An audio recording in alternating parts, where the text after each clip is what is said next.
Hello అండి, అందరికీ నమస్కారం.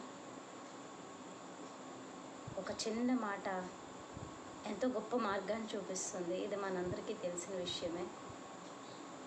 అయితే ఎక్కువ మంది అంటే మనం సహజంగా జరిగేది ఏంటంటే ఏదైతే నచ్చదో, ఏదైతే బాధ కలిగిస్తుందో అదే పెద్దగా భూతద్దాన్ని పెట్టి చూస్తూ ఉంటాము.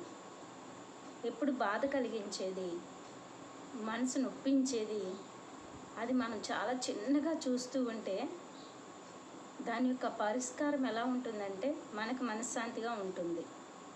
సంతోషము చిన్నదైనా, ఆనందం చిన్నదైనా దాన్ని పెద్దగా మనం చూసినప్పుడు ఆ ఆనందంలో ప్రయాణం చేయగలుగుతాం.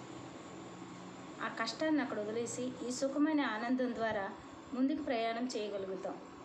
ఇప్పుడున్న పరిస్థితిలో ప్రతి ఒక్కరికి కూడా ఆ బాధ అనేది ఆ మనసుకు చిరాకు, విరక్తి, బాధ కలిగించే విషయాలని చిన్నగా చేసుకొని ఈ భూమి మీద హ్యాపీగా జీవించడానికి ప్రయత్నం చేయాలి.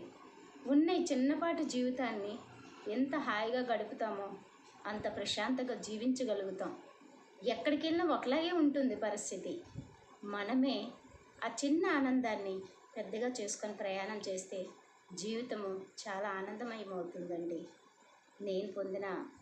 నేను పొందుతున్న ఆనందాన్ని మీ అందరితో షేర్ చేసుకుంటున్నాను.